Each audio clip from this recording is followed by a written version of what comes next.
Psiu. Você está ouvindo o podcast Psiu, o seu podcast do PET Psicologia.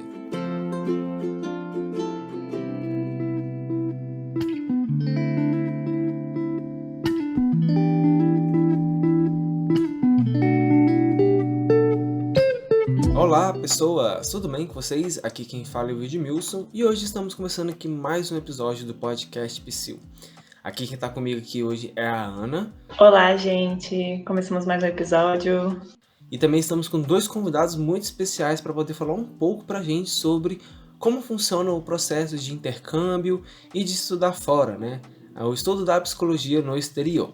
Vocês querem se apresentar? Oi, aqui quem fala é Luiz.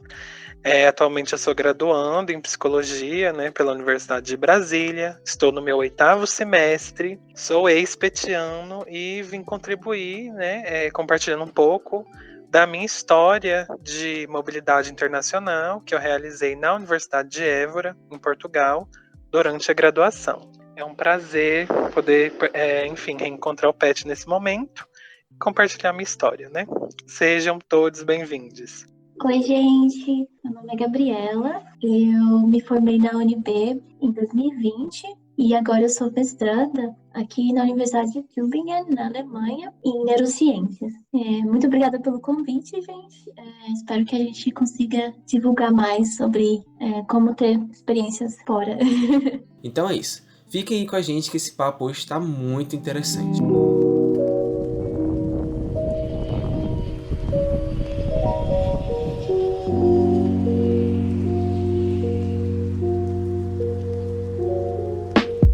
Então, para começar o nosso momento de perguntas, eu queria saber de vocês para onde vocês foram. Vocês já comentaram um pouquinho na apresentação, mas queria que vocês falassem um pouco mais sobre para onde vocês foram, qual o objetivo, se foi para pesquisa, se foi para estágio, se foi pós-graduação. Queria que vocês contassem um pouco mais dessa experiência de vocês lá fora, como é que foi ou como está sendo, né? Tá, contando a minha experiência, né? Gente, eu sou do interiorzinho de Goiás, né? E eu sempre quis ir para lugares maiores, né? Eu decidi estudar na Universidade de Brasília, entrei na minha graduação. Durante a graduação, eu me dediquei assim a diferentes áreas, né? Mas principalmente psicologia clínica, intervenções psicossociais e estudos correlatos, né? Da antropologia e de ciências sociais sobre gênero, diversidade e etc. E aí chegou no momento da minha graduação que eu falei, olha, eu acredito que eu quero continuar uma vida acadêmica, mas eu acho também, né, que eu preciso conhecer um pouco mais do que só o Brasil. Enfim, né, por causa das minhas condições de distância até das grandes metrópoles e tudo mais, da qualidade de vida no interior do Brasil, minha família não conseguia garantir, né, de forma, assim, autônoma só a minha família esses meus estudos. Então, eu lutei por uma bolsa, né, construí um currículo, fui atrás das oportunidades, e o meu foco era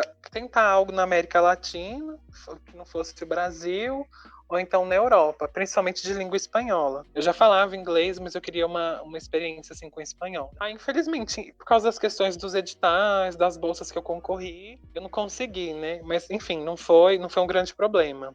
Aí eu fui para Portugal, para a Universidade de Évora. É uma universidade em comparação com a UNB bem pequenininha, né? Mas é bem legal, assim, porque a organização é diferente, a estrutura curricular também era bem diferente. E aí a minha experiência foi essa. Se eu pudesse falar um pouco mais, era uma cidade, assim, medieval, então foi bem legal, porque a cidade ficava dentro, né? Dentro de construções de muralhas e tal. Era um prédio bastante histórico. E eu peguei disciplinas de graduação, né? Ao longo aqui da nossa conversa, posso falar um pouco para a experiência e sobre a condição, né, assim, que eu encontrei enquanto estudante brasileiro, de Universidade Federal lá, que é surpreendente, né? Porque às vezes assim a gente sai do Brasil falando, nossa, meu Deus, o que eu vou encontrar lá fora? Mas foi ótimo, né? Assim, porque inclusive fui redirecionado a algumas disciplinas da pós-graduação. Mas lá eu tive experiência com algumas disciplinas da psicologia e outras também de artes, né? Que foi um dos meus focos, assim, era expandir a minha experiência dentro da psicologia, mas também história da arte e tudo mais, né? Por estar ali no velho mundo. Acho que é isso por hora. A minha trajetória é um pouquinho complicada. Tipo, eu sou de São Paulo, na verdade, então minha primeira saída também foi da minha cidade natal. E o que me ajudou muito para não ter medo de mudar de lugar. Eu tentei de várias formas, oportunidades em outros lugares, em outras universidades. Eu pensei em fazer aquela mobilidade acadêmica que tem na América do Sul, que tem aquela bolsa do Santander. Eu fiz a aplicação também para a bolsa de mobilidade acadêmica para o Canadá. Eu tinha passado, só que não tinha bolsa. Eles só pagam as taxas administrativas, né? Só que eu fui fazer a conta e, tipo, não ia dar para ficar, né? Eles não dão bolsa, então eu tive que desistir dessa mobilidade acadêmica.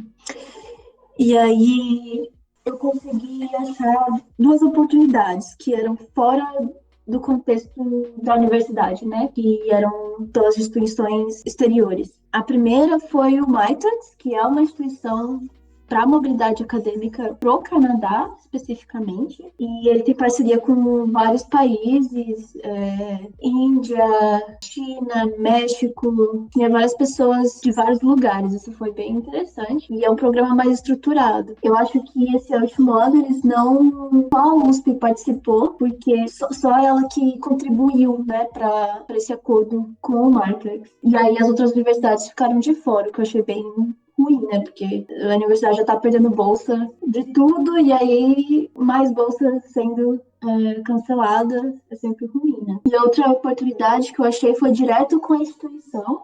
Não era uma instituição de mobilidade acadêmica, é uma instituição de pesquisa que seria meio que pública, digamos assim. Não é uma universidade, a instituição chama Max Planck. Eles só fazem pesquisa, eles têm acordos com universidades para fazer programas de doutorado, mas eles não são uma instituição de ensino, são uma instituição de pesquisa, focada somente em pesquisa. E eu achei essa oportunidade basicamente porque meu interesse era em tomada de decisão, e eu tinha lido um livro do orientador do que foi o meu orientador aqui na Alemanha. O livro se chama Algoritmos para Viver, as Ciências Exatas das Decisões Humanas. E aí eu comecei a meio que stalkear mesmo todo mundo do laboratório, e eventualmente, alguns meses depois que eu comecei a stalkear o pessoal, uma dessas pessoas do laboratório se formou, né? Graduou, fez o doutorado e abriu um novo laboratório. E aí, nesse novo laboratório, ele estava contratando várias pessoas, e uma das vagas era para desenvolver medidas psicométricas. E calhou de que eu estava há muito tempo já trabalhando com psicometria. Então, foi assim, meio que sorte, assim. Eu fiquei muito tempo procurando, mas a vaga era muito perfeita para mim. Então, tipo, era para graduação e para psicometria. Então, assim, foi bem o nível que eu estava. Na época que eu estava livre para fazer isso, porque eu fiz todas as minhas disciplinas obrigatórias, menos uma para não me formarem. Então, eu podia ter esse tempo livre para fazer isso, né? Então, foi muita sorte, assim, nesse sentido. E, então, eu fiz duas mobilidades, né? Uma aqui na Alemanha, onde eu tô agora, por 5 meses, e depois eu fui para o Canadá, em Montreal, Universidade de Montreal, que foi para esse programa mais estruturado, e que são somente 3 meses, e eles praticamente resolvem tudo para você, te dão um tutor, combinam uma pessoa que vai te orientar a abrir conta no banco. O lugar onde você fica também é por conta da universidade. E a universidade que eu fui, tinha um dormitório, então eles me deixaram ficar no dormitório. Eles dão suporte total. Tem até um forte apoio psicológico. Eles te dão tudo. Assim, é bem estruturado mesmo. E você só precisa aceitar e ir, entendeu? Tipo, é só realmente você ter a sua passagem comprada e eles te reembolsam. E você tá lá no dia que você prometeu estar lá. Acho que é isso, pessoal. Muito interessante. Vocês podem falar pra gente um pouco sobre como foi o processo de vocês para irem para o exterior, desde o momento que surgiu a oportunidade e todos os processos burocráticos, né, de visto, passaporte, até vocês finalmente chegarem no destino de vocês. Falando um pouco sobre burocracia, eu acho que, eu não posso dizer todas, né, mas grande parte das universidades públicas brasileiras sobretudo as universidades federais, têm, né, convênios internacionais. Então, assim, se a pessoa já tem algum interesse em estudar fora do país, ela pode procurar o setor da universidade que trabalha, né, com esses intercâmbios de alunos, professores, enfim, vai depender da organização institucional. Na UNB, no caso, é a INT, né? Então, eles têm editais semestrais, né? Que as pessoas podem se inscrever a partir dos interesses delas. Eu sei que na UNB vai desde a América Latina até Singapura, gente. Então, assim, realmente é só inscrever. E aí, quando as pessoas, né? Enfim, é um edital, se as pessoas são selecionadas, elas podem ir. Não há nenhum problema. Mas aí, no caso, elas teriam que bancar, né? Os custos administrativos e de vida também ali, né? Além disso, outras oportunidades, como eu havia falado, são bolsas, né? E aí há várias formas de capitalizar, procurar e tudo mais, que seriam bolsas para você conseguir custear esse intercâmbio. Tem tanto bolsas de taxas administrativas, que seriam a passagem, o visto, esses preparos, né? Seguro-saúde e etc. E quando também, né? Tem bolsas integrais, assim. Foi interessante também, que eu nem lembrei de falar, mas o comentário da Gabriela me trouxe assim, a memória, né? Eu fui pela bolsa do Santander, né? Santander Universidades. Agora comentando sobre o meu processo, né? Então eu fiquei de olho nesse edital, me preparei para ele.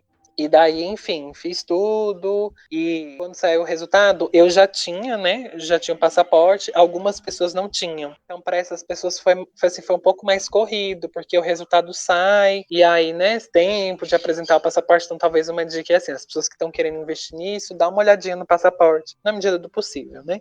Ou seja, se preparem para isso. Então, eu passei no edital, a UNB me convocou, pediu meus documentos, minha conta, etc. Porque esse edital específico, ele te passa um montante, certo? De dinheiro. Esse montante é calculado pela própria instituição do Santander da Europa, acreditando que o valor é suficiente, tanto para as custas administrativas quanto para a pessoa se manter lá, né? Parte, assim, dos gastos, porque, por exemplo, a educação na Europa, geralmente, em grande parte é pública, mas não é gratuita. Você tem que pagar algumas taxas. E como algumas universidades têm, né, pactos, não lembro agora o nome específico do acordo, mas tem acordos com a UNB, é como que se eles mandam os estudantes deles e não precisam pagar nada, e a UNB manda e a gente não paga as taxas lá da universidade. E então já ficava meio extratado, assim, né? Eu não teria que pagar as taxas da universidade lá, eu teria que pagar só minha ida e minha vida no país, né?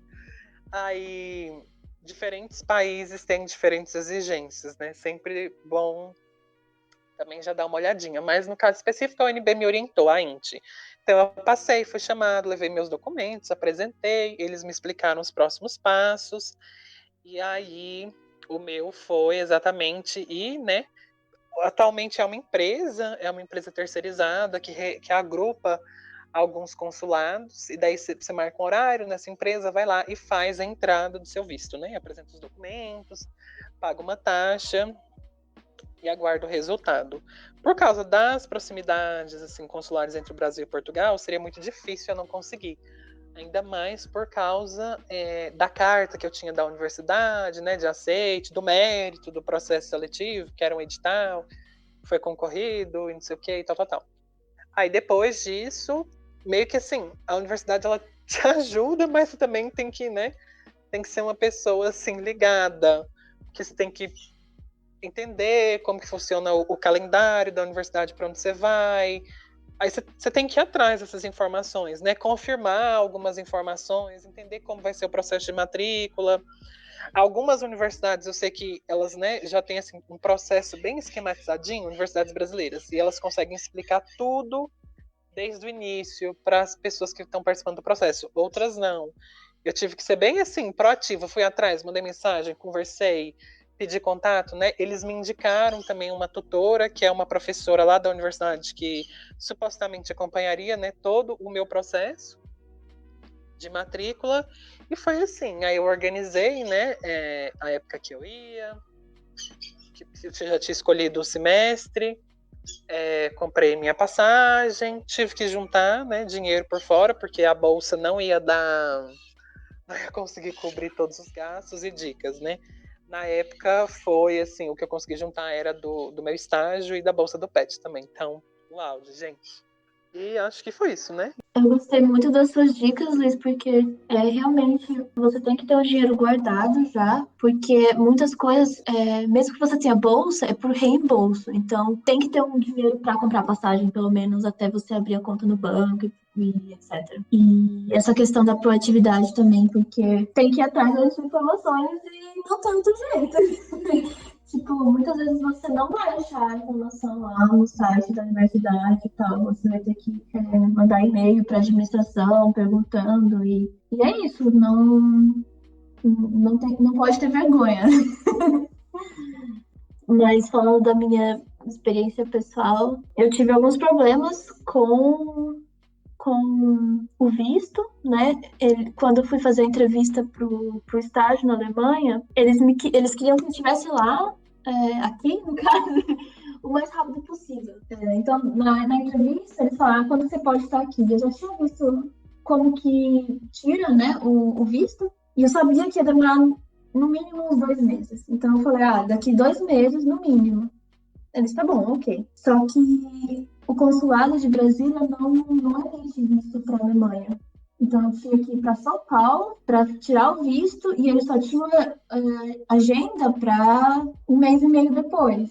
Então, eu tive que comprar a passagem para a Alemanha uns 2 dias antes do dia que eu tinha que estar aqui. Eu tinha que estar aqui no dia 1º de fevereiro. Eu cheguei aqui 2 dias antes e comprei a passagem 2 dias antes da viagem.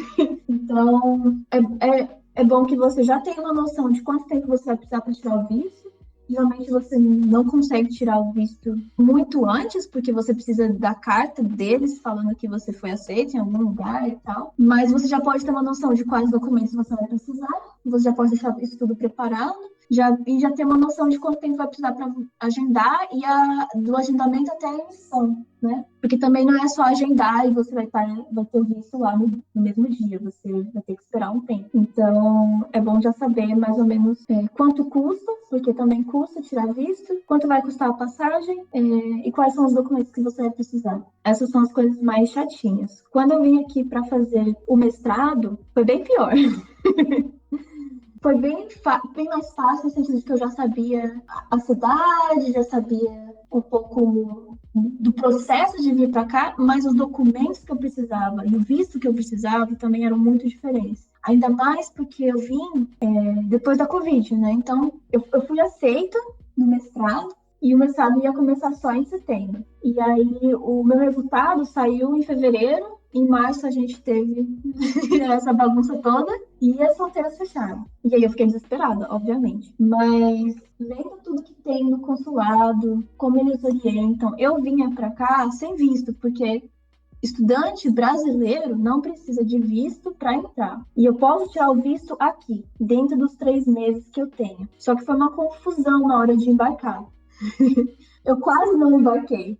Porque a companhia aérea não sabia das regras, porque as regras estavam mudando o tempo todo. E aí eu tive que conversar direto com a polícia da fronteira da Alemanha, do aeroporto. Então, tudo que eu vou falar agora não se aplica para tempos normais, mas como os tempos normais podem não voltar, talvez se aplique por bastante tempo ainda. Então, se você está querendo, né, sair agora e não ser um imigrante ilegal, é bom você saber as regras de migração de cada país e aplicar para processos mais estruturados, como o caso de estágios e mestrados. Aqui tem muito estágio, então tem muita oportunidade para quem quer fazer algo fora, que não seja pela UNB e que você ainda esteja na graduação. Então tem bastante oportunidade de estágio aqui. Então, se você está querendo procurar nesse momento, eu ficaria atenta às regras de migração de cada país e às datas limites de aplicação, porque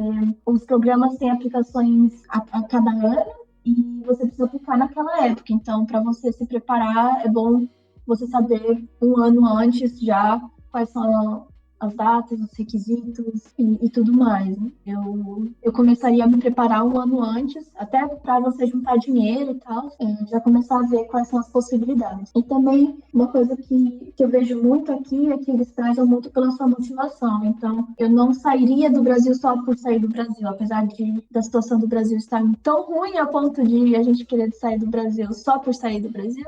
É muito importante que você saia com uma motivação intrínseca, né? Que você queira fazer alguma coisa que você realmente goste. E eles prezam muito isso aqui.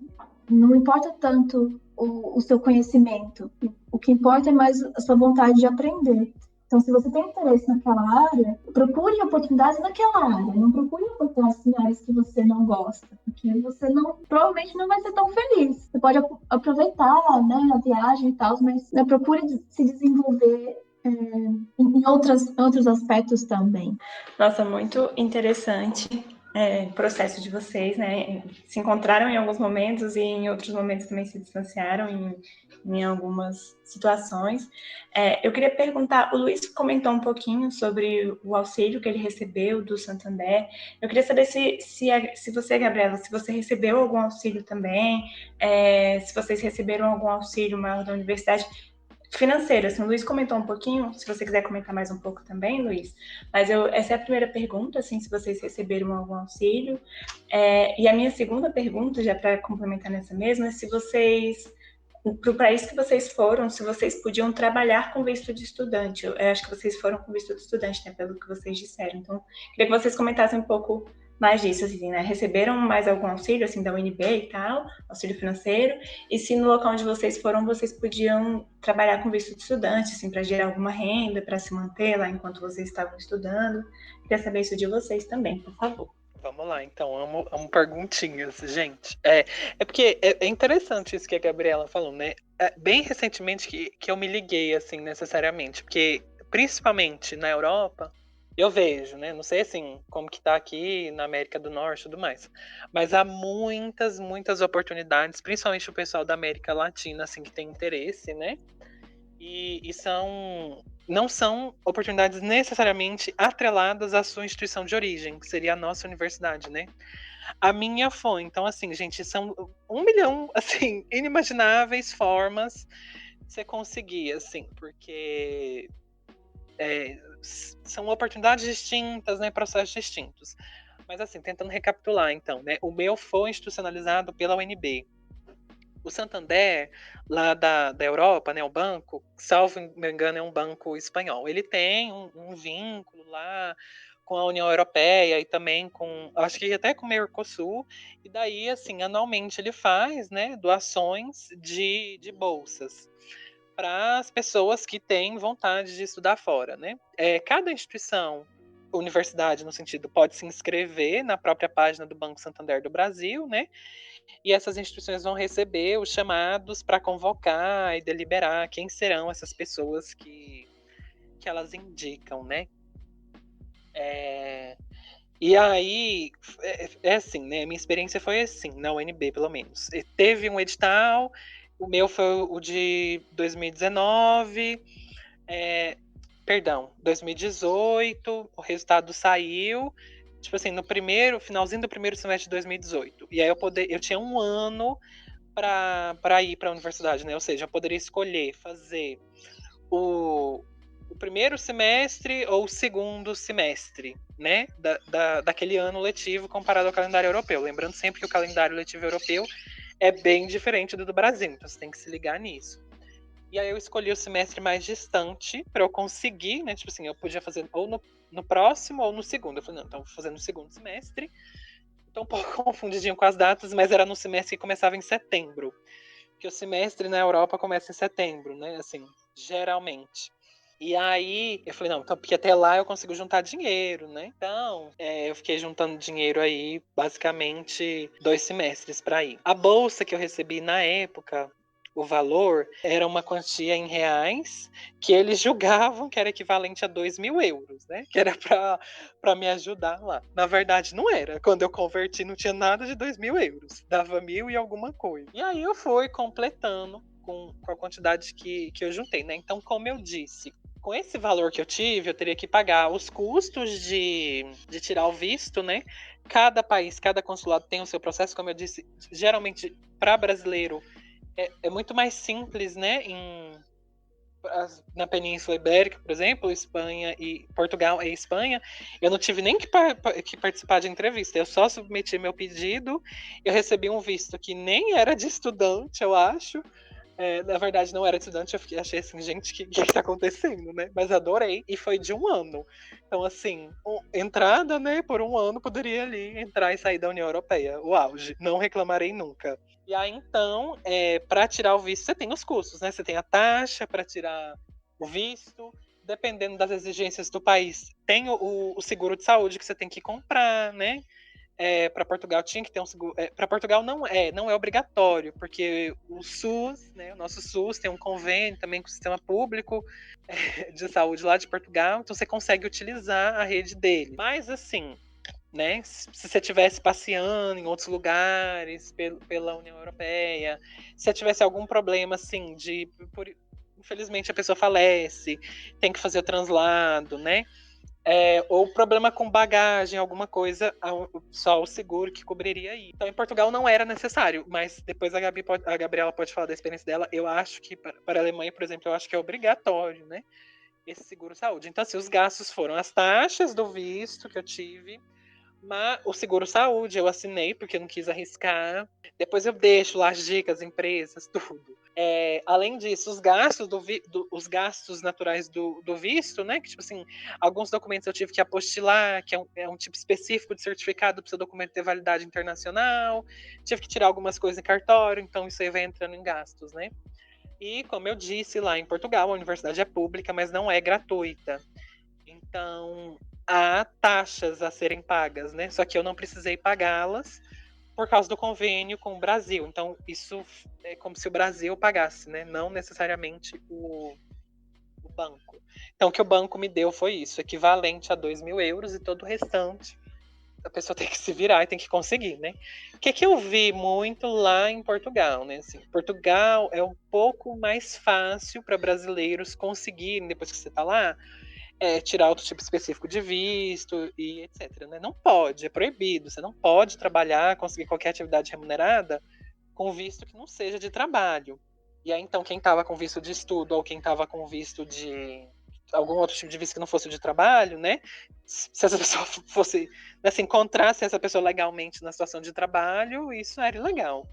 Inclusive, podia até incorrer aí para a pessoa ser deportada. Mas eu via que, assim, com muita facilidade, as pessoas do Brasil que estavam lá, depois que elas chegavam, elas iam, né, no CEF, que em Portugal que era o Serviço de Fronteiras, e essas pessoas conseguiam, né, mudar o tipo do visto, ou conseguir. Há um documento específico, agora eu não lembro o nome dele, mas é tipo uma nota fiscal, uma coisa assim, alguma coisa fiscal que as pessoas que não são, né, lá de Portugal, que trabalham, que elas têm que preencher e tudo mais. Chama recibo verde ou recibo azul, alguma coisa assim, salvo me engano. E aí essas pessoas pediam esse documento, elas arrumavam emprego, depois elas marcavam uma entrevista no CEF e elas conseguiam, assim, né? Com muita facilidade, desempenhar essas atividades. Não foram todas as pessoas que conseguiram, né, encontrar emprego da época que eu tava lá, assim, mas muita gente, assim, umas três, quatro pessoas relacionadas a mim diretamente conseguiram, assim, né? Uma conseguiu emprego numa cafeteria, algumas outras pessoas conseguiram alguns freelas, assim. Eu sei de uma brasileira que na época também começou a trabalhar, assim, na recepção de um hostel, né? Lá, para complementar a renda mesmo, né? Assim, pra pessoa conseguir se manter lá, né? E aí, mais Luiz Chips. Eu, né, no meu ímpeto de estudar fora, eu pensei, assim, né? Eu calculei muita coisa. Eu falei, gente, eu não posso nem escolher um lugar, assim, muito caro, né? E aí, isso foi uma das coisas que eu pesei. Quando eu escolhi Évora, foi porque era uma das cidades com o custo de vida mais barato em Portugal, né? Então, até isso eu já tinha calculado, né? No interior é mais difícil se encontrar atividades remuneradas. Mas, em contrapartida, o custo de vida é muito mais barato, né? Eu lembro, assim, que praticamente o que eu vivia por mês em Évora, pagando aluguel, minha alimentação, outros custos e ainda, né, tipo assim, fazendo viagens, o auge, todo esse valor, né, do meu gasto mensal era o que muita gente que estava em Lisboa pagava só pelo aluguel, né? Então, assim, momentos, né, gente? Mas é isso. Não ir para as principais cidades é a melhor coisa, porque, gente, é um absurdo que o pessoal paga de aluguel em Toronto, Berlim, nessas cidades mais turísticas, o pessoal paga horrores só de aluguel. Então, essa é uma dica muito boa. Não procure oportunidades em outros lugares também. No meu caso, a primeira vez que eu vim, vou falar primeiro do Canadá, porque é mais fácil. Então, quando eu fui para o Canadá, eu fui como estagiária e o Mitex dava uma bolsa para cobrir tudo. Assim, realmente tudo. Eu sou bem murrinha, assim, sabe? E eu economizava em tudo, mesmo não precisando, porque a bolsa deles era bem boa. Eu economizava em tudo. E assim, eu sabia que eu ia querer aplicar para o mestrado fora e que as aplicações para o mestrado fora você tem que pagar, então assim, é caro. Então eu já estava juntando para o mestrado. E eu peguei esse dinheiro para usar para as aplicações, porque, gente, era muito dinheiro, eu não tinha coragem de gastar o dinheiro. Não tinha, tipo assim, mesmo tipo assim, sendo bolsa, eu não tinha coragem, enfim. Então eu consegui essa bolsa pro Mitex e para a Alemanha. Eu vim como estagiária também, então não tive aula nessas minhas duas experiências. Eu não fui como estudante, eu não tive nenhuma aula, eu fui para meio que trabalhar, né? Aprender, mas no laboratório, não tive nenhuma aula. E aqui na Alemanha, estagiário recebe o salário mínimo para quem já tem alguma formação. E acho que por hora o salário mínimo aqui para quem já tem graduação é 12 euros. E eu trabalhava 39 horas por semana. Não era 40, porque não sei por quê. Mas aqui todos os trabalhos são 39 horas, não é 40. Eu sempre fico me questionando, por que não 40, né? Mas enfim. Então eu recebi uma bolsa muito boa, porque eu trabalhava integralmente. Assim, não era bolsa, né? Era um salário mesmo. Eu pagava assistência social, seguro-saúde, seguro-desemprego, pagava todas as coisas como um funcionário normal. E como eu estou numa cidade que é relativamente pequena, ela é cara para a região, porque é uma cidade universitária, mas é muito mais barata que Berlim, por exemplo. Berlim é muito, muito mais caro. E eu dividia casa com outras pessoas, né? Então eu economizava muito com aluguel. Então eu também conseguia me sustentar aqui, mesmo pagando todas as taxas para o governo e tal, eu conseguia me sustentar aqui porque eu ganhava o salário mínimo daqui. Agora que eu estou no mestrado, eu tenho uma bolsa, eu sou estudante de mestrado, e eu tenho uma bolsa pelo programa de pós. A bolsa do programa de pós não me deixa trabalhar em nenhum instituto do Max Planck.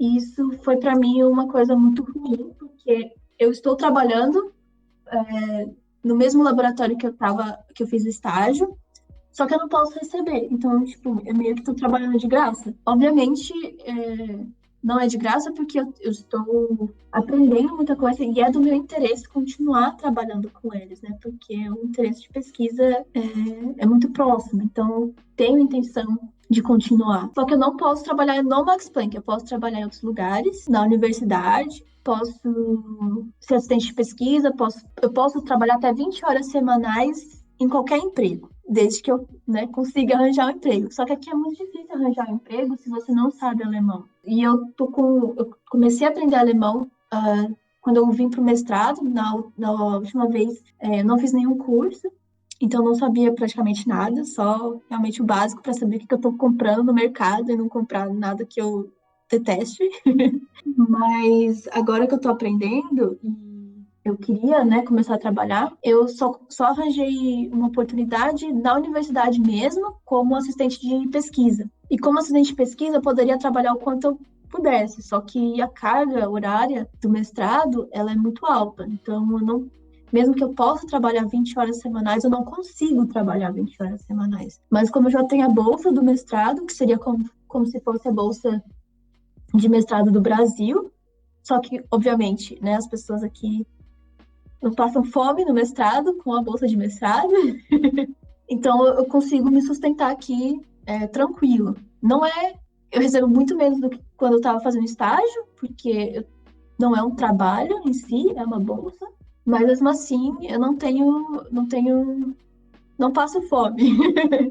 Provavelmente não dá para viajar, tipo assim, se as fronteiras estivessem abertas, não daria para ficar viajando, mas ter uma vida tranquila. E eu sou bem morrinha, então assim, não tenho luxo. Aqui quase ninguém tem luxo, assim, de ficar saindo para comer fora. Sei lá, aqui é tudo bem regulado. Mas já tô acostumada, né? Estudante de graduação tá acostumado. Acho que é isso. Se a pessoa souber alemão, aí fica bem mais fácil arranjar emprego em bar, ou tem muito estudante trabalhando em bar, né? Porque aqui tem o TIP, né? Qual é o nome disso em português, gente? A gorjeta. E às vezes as gorjetas são bem boas, então o pessoal gosta bastante de trabalhar em restaurante, em barzinho. O pessoal gosta bastante. E não precisa não precisa ter um alemão perfeito, é só ter o básico mesmo, que o pessoal já está contratando. E aqui tem um negócio que se chama mini job, que você trabalha no máximo 20 horas semanais e você não paga taxa, você não paga imposto para o governo. Mas você pode receber só até 450 euros, né? E tem muito trabalho assim, porque muito estudante trabalha dessa forma. Em supermercado, tem todo tipo de trabalho daria para aplicar. É só saber um pouco de alemão e realmente ter a motivação mesmo. O pessoal, eles não você não precisa ter 300 mil qualificações para isso, né? Tipo, no Brasil tá cada vez mais complicado, né, nesse sentido. E aqui o pessoal dá bastante chance para o pessoal aprender, que eu gostei bastante dessa perspectiva que eles têm aqui. Eles não, mesmo para níveis mais altos, eles prestam muita atenção na sua motivação de aprender. Acho que é isso. Nossa, isso que a Gabriela falou é super verdade. Lá em Portugal tinha tinha uma loja, tem no Brasil também, uma loja bem grande assim, de departamento, a Decathlon, que ela só tinha universitários. Então, assim, ela construiu, né, uma organização, assim, dos horários de trabalho e tal, que era livre para as pessoas, né, assim, para os universitários conseguirem pegar uma escala e seguir com o curso também. Então, isso também era muito interessante, isso também tinha bastante lá. Só que lá, assim, os serviços melhores, mais confortáveis, porque isso é super comum. Pelo que eu entendi na época que eu tava lá na Europa, né, que as pessoas, elas trabalham e estudam. E elas conseguem, assim, né, pagar o aluguel, ter uma comidinha e tal.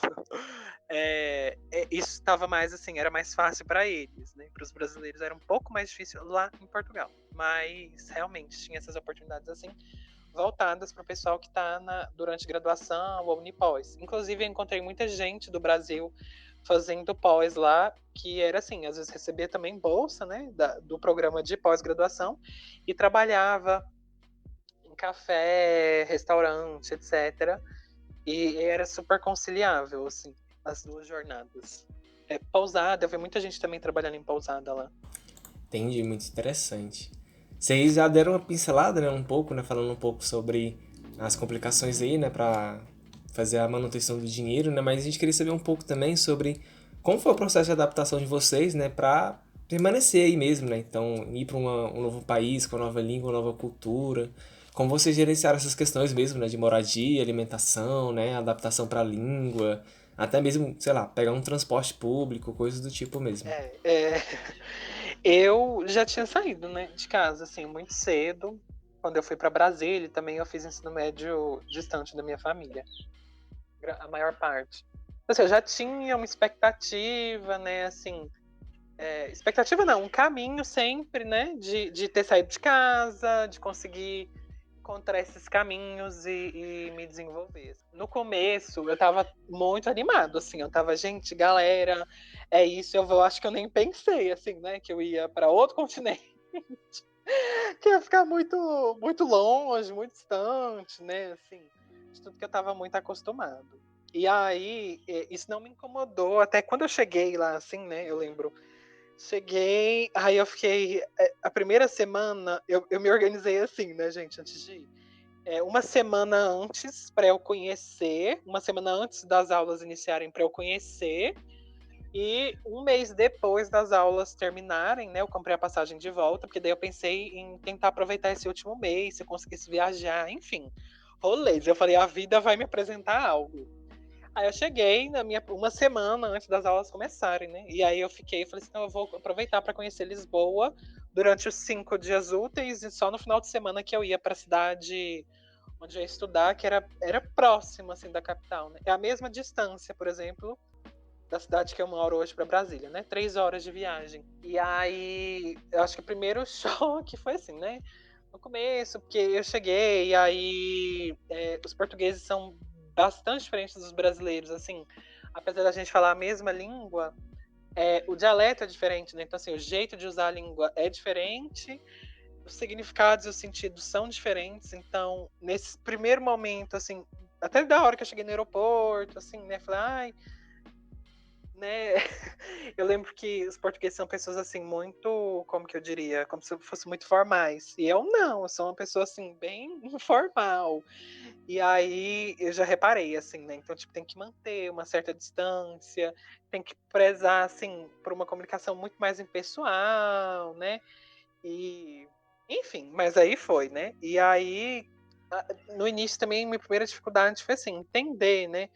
Por exemplo, situações de segurança ou quando não é seguro, né? Porque aqui no Brasil, a questão da violência urbana, a gente entende muito assim, né? Que nas grandes capitais, né?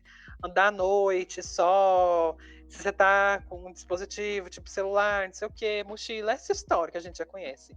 E na Europa é diferente, mas não é que não tenha violência, porque a violência se agencia de outra forma, né? Então, assim, nesses meus primeiros 3 dias em Lisboa teve essa dificuldade, assim. Primeiro, de conseguir entender o dialeto deles, que no começo era muito rápido para mim, eu ficava meio assim, meu Deus, né? O que eles estão falando? Mas depois isso foi. O terceiro momento foi entender, assim, que são pessoas um pouco mais formais na comunicação e mais distantes. Então elas usam uma língua muito mais enxuta e às vezes, né, você tem que até tomar cuidado, assim, como é que você pergunta, né? Tem muitas piadinhas na internet de, é porque o brasileiro que chegou em Portugal perguntou tal coisa, assim, tipo, tem pendrive? Aí a pessoa da loja, sim, aí você fala, me dá um, por favor? Aí a pessoa fala, não tem para vender aqui agora, eu disse que existe, né? Então, tipo assim, isso acontece, isso é fato, acontece bastante em Portugal mesmo. Umas coisas deles serem pessoas que literalizam demais a linguagem, eu tive algumas dificuldades lá. Mas deu para passar, com o tempo eu aprendi, né?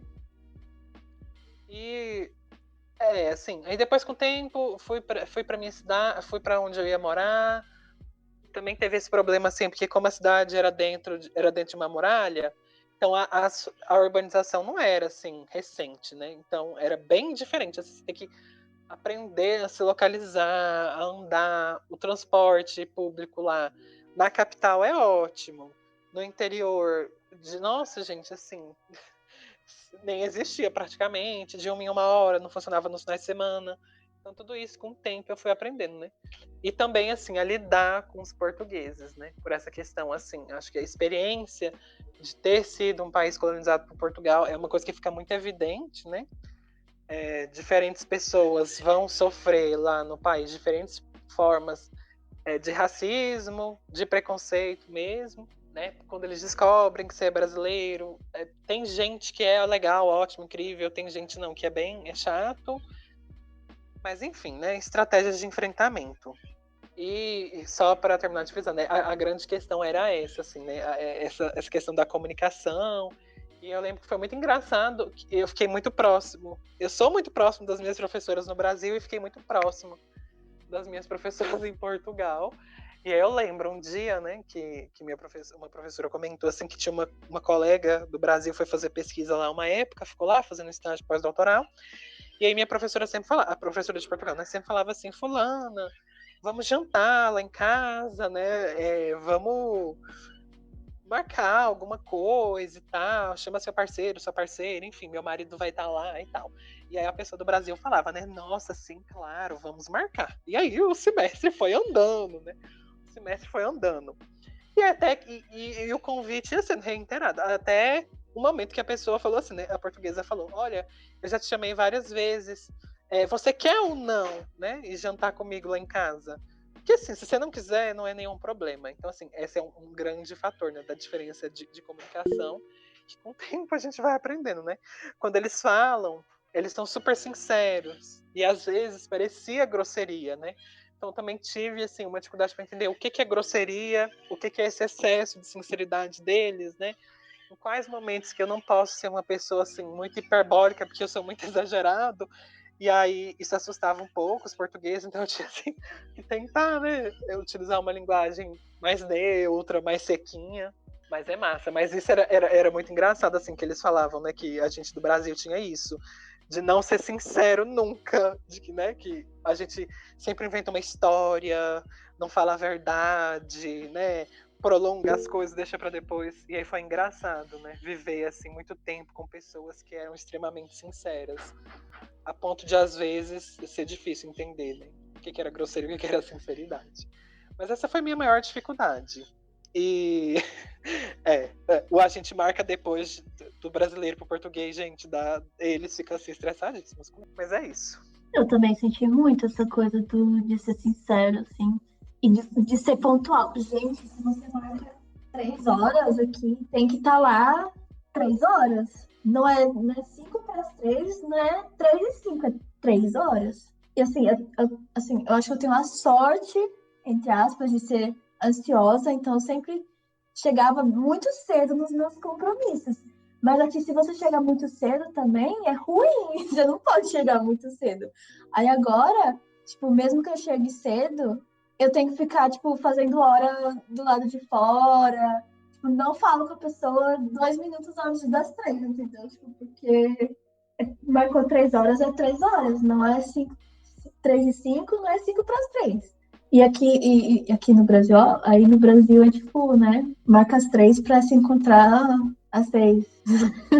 Sei lá. Bom, agora não dá pra se encontrar, né, gente? Muito triste. Enfim. Eu tive 2 experiências muito bem diferentes da Alemanha e do Canadá. Vou falar do Canadá primeiro, né? Eu fui para uma parte que as pessoas falavam francês e inglês, né? Tem 2 grandes comunidades, essas comunidades estão sempre em conflito, assim, tipo, o pessoal tem bastante preconceito um com o outro. Assim, eu sei um pouco de francês, queria muito aprender, só que quando eu cheguei lá, eu senti muito preconceito em relação a isso, tipo, como eu sabia mais inglês do que francês, e eu fui para uma universidade em que as pessoas majoritariamente falam francês, eu senti muita discriminação mesmo dos funcionários da universidade. E isso foi muito ruim para mim, assim. Eu meio que perdi a vontade de aprender francês. E aí comecei a focar, tipo, nos estudos, enfim, comecei a nem tentar mais mesmo. Só que o pessoal realmente é bem educado, assim, quando não tem esse preconceito. Só que eu senti isso muito forte, não sei porquê, mas desde o início, assim, na primeira semana, já percebi que o pessoal não queria que eu falasse inglês, assim. Só que eu não sabia francês, então não era uma escolha para mim naquele momento, né? Quando eu só ia ficar 3 meses, não foi como se tivesse me preparado muito, até porque eu fui, ano passado, não, em 2019, de fevereiro até julho, eu fui para Alemanha, e aí alguns dias depois que eu voltei do Brasil, eu já tive que ir para o Canadá. Então não tive muito tempo entre uma experiência e outra para aprender francês. E isso foi muito ruim para mim, então uma dica é aprenda a língua das pessoas que estão lá. E se tiverem 2 línguas no lugar onde você quiser ir, aprenda as 2. Pelo menos o básico, assim, sabe? Para não ter tanto preconceito. E na Alemanha, apesar de eu também não saber falar alemão, as pessoas foram muito receptivas. E eu acho que eu tive a sorte de vir para uma cidade que é majoritariamente universitária. Aqui a cidade tem acho que 100 mil habitantes, por volta de 100 mil habitantes, e 40% das pessoas são universitários. Então, a maioria das pessoas aqui falam inglês, às vezes eu não falo para eles que eu não falo alemão, mas se eles percebem que eu não estou entendendo, eles já falam, você prefere que a gente fale em inglês? Eu falo, por favor. E, tipo, de boa, eles são muito, muito, muito tranquilos com isso. Já encontrei gente que não queria falar inglês, assim, mas eles não são rudes. Eles são muito diretos. Então, se você pergunta uma coisa, eles vão responder uma coisa. Assim, bem na lata, não vai ser, tipo... Eles não vão ser, tipo, fofinhos e tal, mas eles vão ser bem... Eles vão responder a sua pergunta, basicamente, né? Então, acho que algumas pessoas podem ter problema com isso, porque eles são realmente bem diretos. E uma coisa que eu gostei na Alemanha, por eles serem diretos, é que no trabalho, eles são muito sinceros. Então, tipo, se eu faço alguma coisa que não tá muito boa ou que poderia ser melhor, eles dão um feedback verdadeiro, assim, eles não vão falar, nossa, tá muito legal, sendo que poderia ser melhor. Eles vão falar, você podia ter feito isso e tal, assim, tipo, numa boa, sabe? Pelo menos no laboratório que eu trabalhei, o pessoal tem essa cultura de aprendizado muito forte e é esperado que você não saiba tudo. Tinham pessoas de cursos muito diferentes, né? Tinha pessoas de engenharia, de química, ciência da computação, psicologia, tinha de tudo. Então, às vezes a gente, né, não sabe tudo da área da outra pessoa, não sabe nada da área da outra pessoa e tem muita troca. Então, essa cultura de aprendizado eu gostei bastante aqui. E foi uma coisa que eu gostei bastante, assim. Acho que foi um choque no início de ter esse feedback, assim, tão sincero. Mas eu gostei, porque eu aprendi muito. E isso era uma coisa que me fazia muito mal no Brasil, assim, nas minhas experiências de estágio anteriores, né? Tinha muita...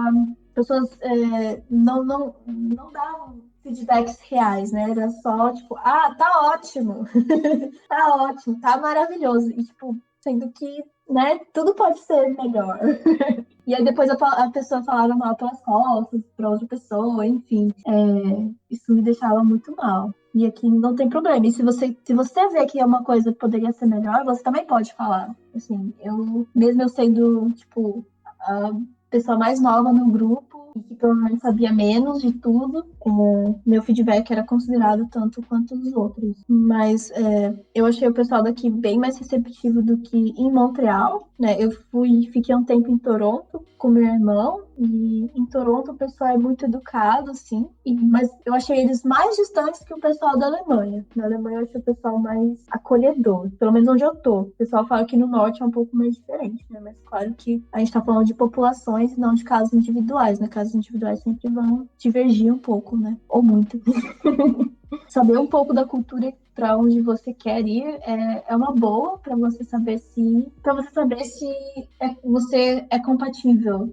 Não compatível, mas se você prefere, né? Eu não sabia muito sobre a Alemanha, eu não sabia nada sobre a Alemanha, na verdade. Tipo, tudo que eu fui saber foi depois que eu vim para cá. E calhou de eu gostar, mas poderia acontecer de eu não gostar, né? Eu vim por conta da pesquisa e eu não tinha noção nenhuma de como ia ser minha vida aqui, mas eu acabei gostando. Isso foi um ponto positivo, né? Mas quando você tem várias escolhas, quando você tem várias oportunidades, acho que é bom considerar também o fator cultural, que pode fazer bastante diferença, né? Ainda mais se for a primeira experiência de você sair de casa, porque essa experiência de sair de casa já é desafiadora por si só.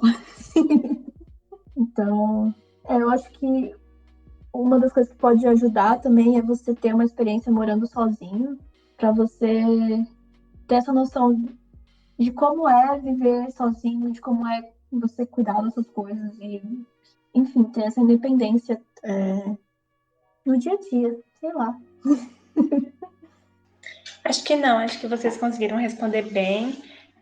Eu queria perguntar uma coisa, vocês já disseram um pouco que o calendário é diferente, né? Eu queria perguntar, além disso, né, quais diferenças vocês observam na experiência de estudar na UNB para estudar em uma outra instituição fora do país, assim.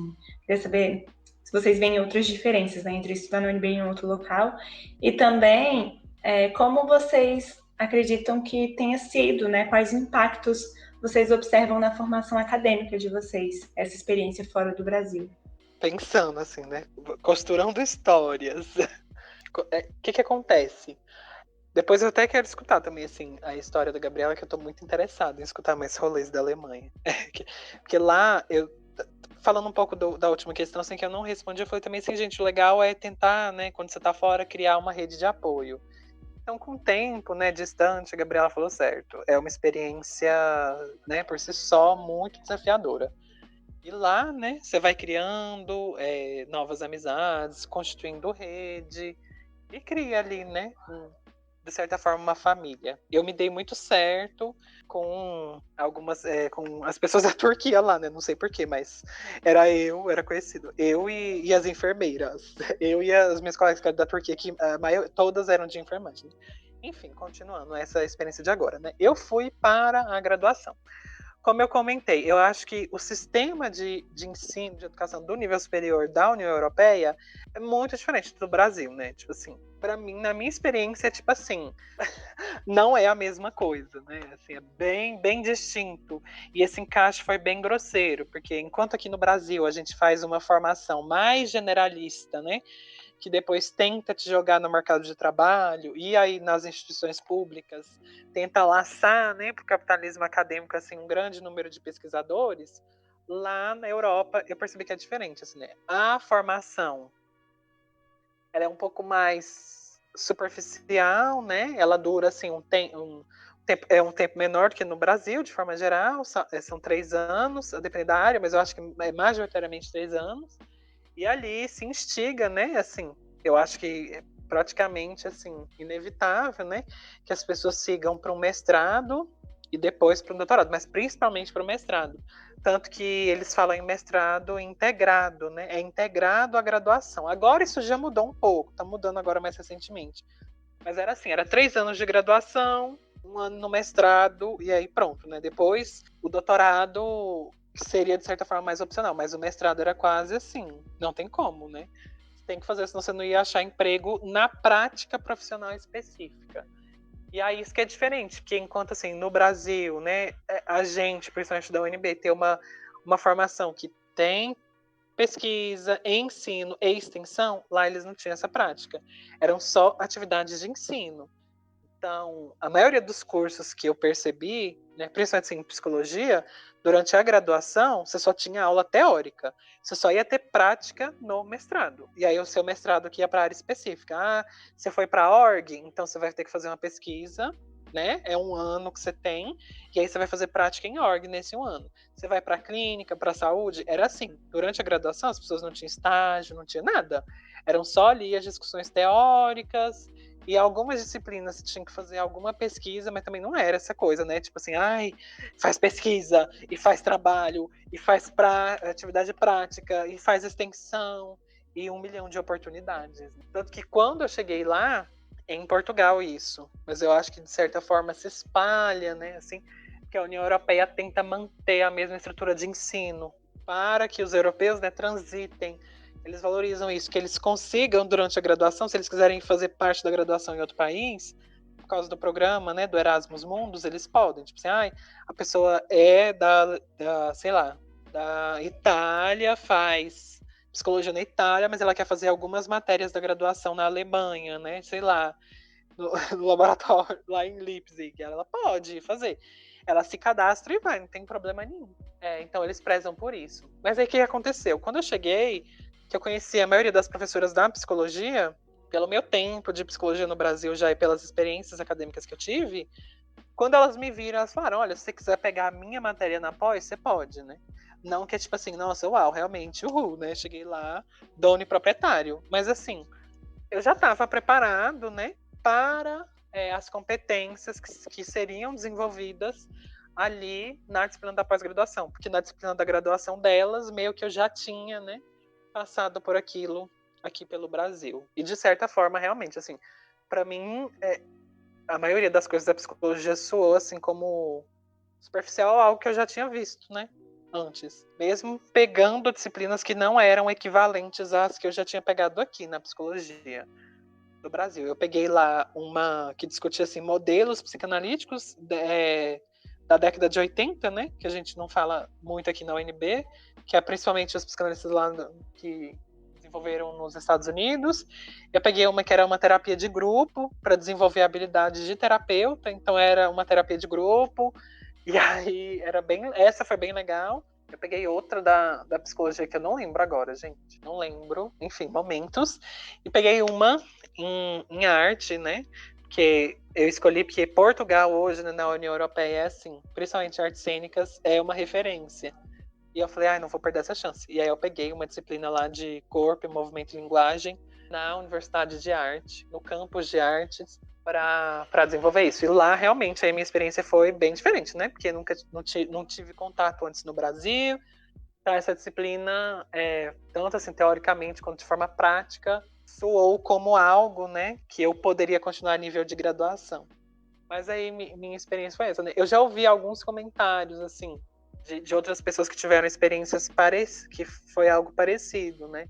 E de certa forma, a nível de mestrado, quando a gente vai, né, para a União Europeia por causa do método deles, da organização da estrutura curricular, meio que, dependendo da universidade onde você saiu, você já enfrentou, né, muito perrengue. Então, é claro que a pós vai te cobrar, mas não vai, né, não vai ser nada que você talvez não tenha desenvolvido aí pelas experiências de federal. Talvez o doutorado, que ia ser algo que tem um nível, assim, de cobrança e de questões que você ainda não tinha passado tão perto. Mas não sei, quero escutar também a Gabriela, porque em Portugal essa foi muita experiência geral de todo mundo que estava lá, né? A maioria das pessoas foi indicada ou dispensada para as disciplinas da pós.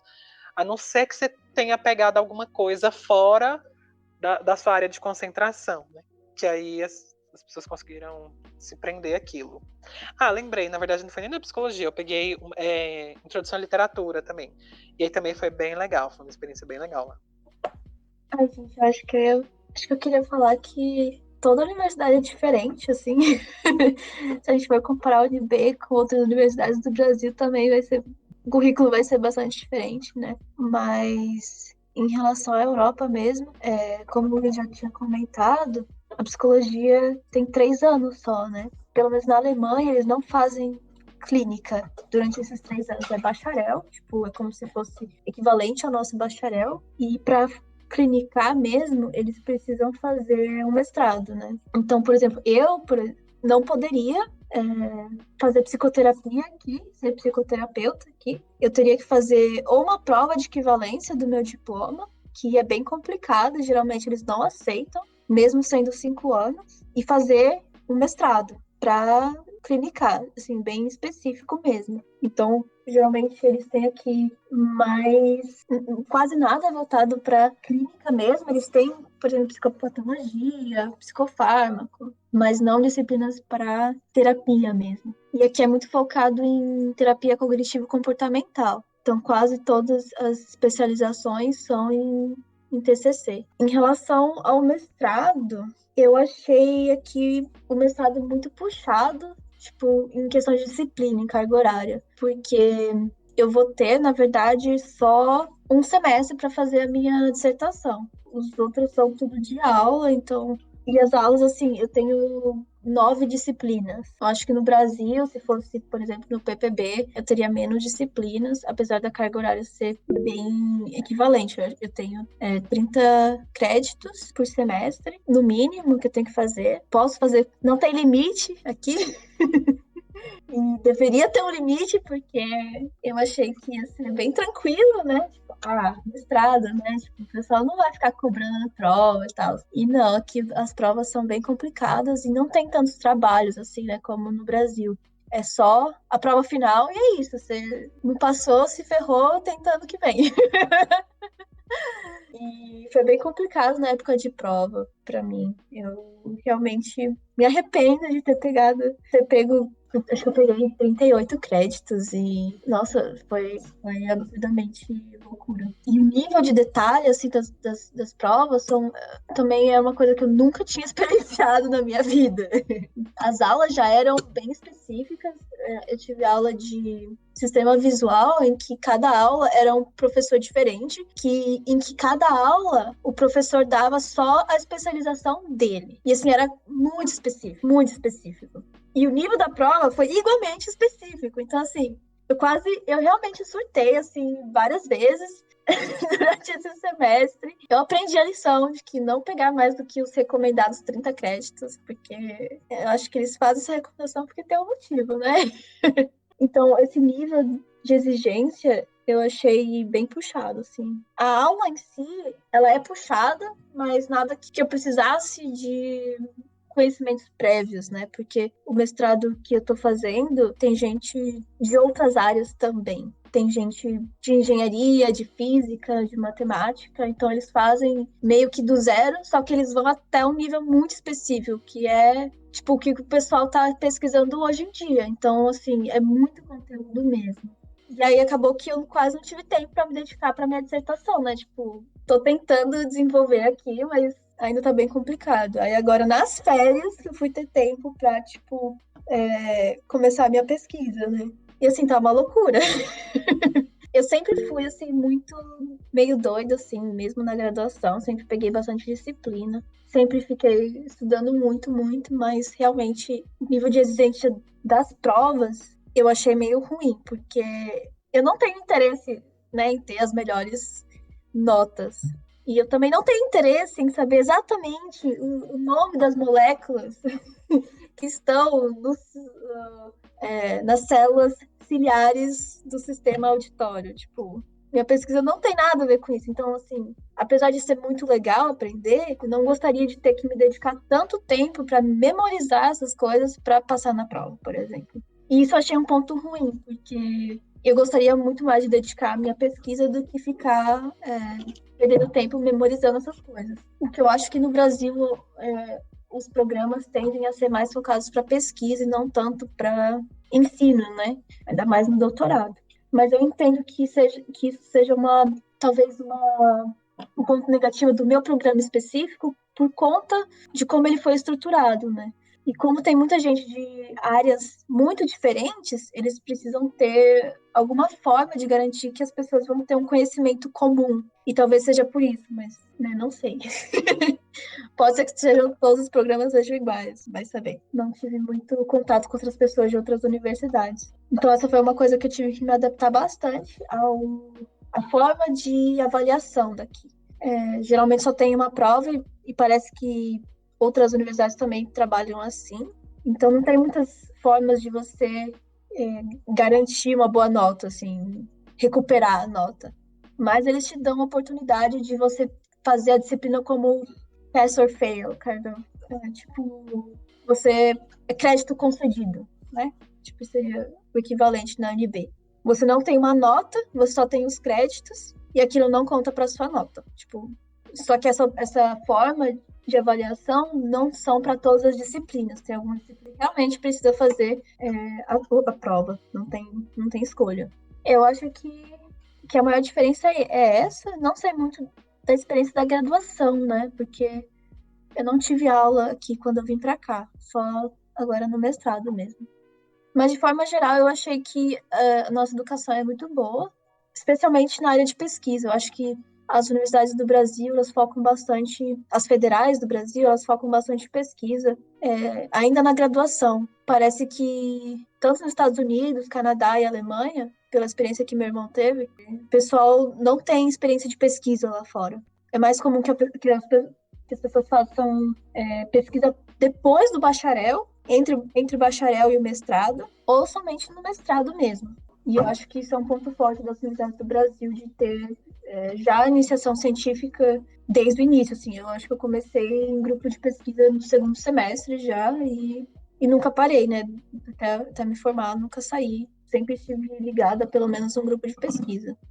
Eu acho que minha experiência foi incrível. Eu até vou.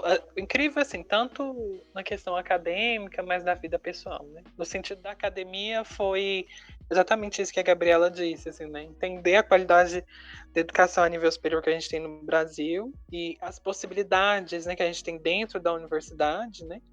E por ser um ensino gratuito. Então, assim, eu voltei encantadíssimo, que eu vi que não era a realidade de fora, né? Que, inclusive, algumas pessoas pagavam e mesmo assim não conseguiam ter acesso a tudo que eu tinha aqui, todas as oportunidades dentro da academia, né? Eu acho que eu voltei com uma visão diferente, assim, também, numa lógica mais integrativa, transdisciplinar, né? Comprometida, assim, em tentar aproveitar, né, a universidade, a experiência da universidade em tudo que ela poderia me ofertar, né? Porque aqui a gente não tem uma educação tão segmentada, né? E voltei, assim, também, né, entendendo que a gente tem, de fato, uma mão de obra qualificada no Brasil, né? Que o que dificulta é a organização política e econômica do país, né? E que, assim, a gente tem que, né, acreditar e traçar estratégias. E sempre que possível, né, eu falo assim também, independente da área, da pessoa e dos intuitos, mas se ela tem, né, vontade, anseio de estudar fora, que ela invista nisso. Né? Há oportunidades, então mesmo que a pessoa não venha de uma família abastada, há muitas chances, como é o meu caso, né? Você tem que se dedicar, enfim. Escolher, né, uma área de interesse é literalmente muito importante, porque são vários nichos, né, dentro de todas as áreas, assim, de saber, e todas essas áreas oferecem muitas oportunidades, desde, sei lá, vamos falar, desde licenciatura até realmente, assim, por exemplo, pesquisa em psicometria e tal. Então, há muitas oportunidades, tanto vinculadas à universidade, como depois que você já está formado. E é isso, gente. Aquela coisa, né? Estudar, se dedicar, que vai chegar, né? Traçar, entender, né? Essa meta que você quer alcançar, se organizar para alcançá-la. Então, eu deixo aqui também uma tentativa de incentivo. Quem tiver interesse pode me caçar lá depois nas redes sociais, que a gente conversa, explora possibilidades e até tento ajudar, né? As pessoas, assim, no início do processo, se estiver precisando, ai meu Deus, e documentos e não sei o quê, enfim. Tendo tempo, né? A gente sempre caminha junto. Eu acho que tudo tem aspectos positivos e negativos, mas no conjunto da obra eu diria que foi muito positivo, inclusive pessoalmente, muito mais pessoalmente, porque eu não acreditava que seria possível para mim. Então, assim, quando eu recebi o primeiro aceite, eu fiquei assim muito feliz. Isso foi muito bom para minha autoestima, né? Porque para mim era uma coisa que só acontecia com gente assim, top, assim, nossa. E saber que isso é possível de acontecer com gente normal é muito bom. Eu aprendi muito a viver independente, a ser uma pessoa autônoma, né?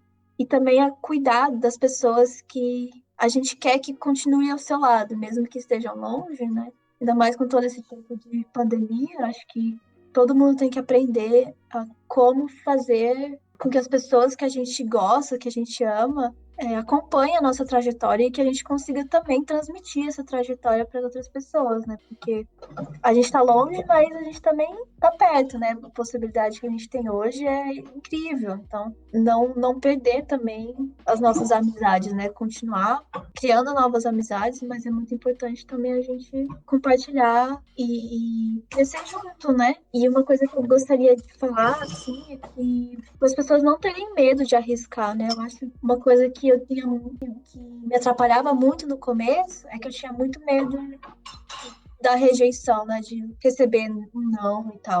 Só que, na verdade, é só tentando que a gente vai conseguir, né? Então, assim, eu aprendi aqui que as pessoas não ligam muito para suas notas, pro que você já fez. Mas eles contam muito pro que você quer fazer ainda. Quais são os seus objetivos pro futuro. Então, se você tem um objetivo claro do que você quer fazer, isso te dá uns pontinhos a mais, assim. Vários pontinhos a mais. Então, eu acho que eu gostaria de falar, assim, não desista dos seus sonhos, só porque você ainda está longe deles, mas cada dia você pode estar um pouquinho mais perto. Acho que é isso, gente. Se qualquer pessoa quiser tirar alguma dúvida mais específica para o caso da Alemanha ou para o Maitex também, para o Canadá, vocês podem entrar em contato comigo. Acho que a ideia é procurar oportunidades independentes também. Existe muita oportunidade fora da UNB também. E pode ser que você esteja concorrendo com muito mais gente, obviamente, mas abre muito. As oportunidades de aplicar também são muito maiores, né? Então você tem muito mais chances se você abrir as suas oportunidades para estágios que não sejam pela UNB, intercâmbios que não sejam pela UNB, trabalhos que não sejam pela UNB ou por grandes empresas. Existem várias plataformas que conectam estudantes com empresas internacionais, em que você não precisa falar exatamente a língua do país, como no meu caso, que você só precisa falar inglês, basicamente. Acho que é isso. Gente, eu queria agradecer muito a presença de vocês aqui hoje no nosso episódio, nesse podcast. Foi muito legal estar com vocês, assim, eu acho que a gente aprendeu muita coisa, né? Eu e o Ed, eu acho que todo mundo que vai escutar esse episódio também vai ver quantas informações vocês trouxeram do processo, de como foi para vocês, de como as pessoas podem buscar informação. Então, foi muito legal, muito obrigada mesmo. As redes sociais de vocês, a gente vai perguntar melhor depois e vai colocar tudo aqui na descrição do nosso episódio. Mas eu queria agradecer muito, assim, realmente foi muito legal, porque eu acho que às vezes quando a gente chega na universidade, a gente não tem ideia das possibilidades e das oportunidades que a gente tem para viver tanto dentro da universidade quanto fora, né? E esse episódio de hoje foi muito legal, assim, para mostrar quantos caminhos são possíveis, trajetórias. Então, muito obrigada, foi muito legal estar com vocês aqui hoje. Muito obrigado, gente. Foi realmente muito, muito bom mesmo.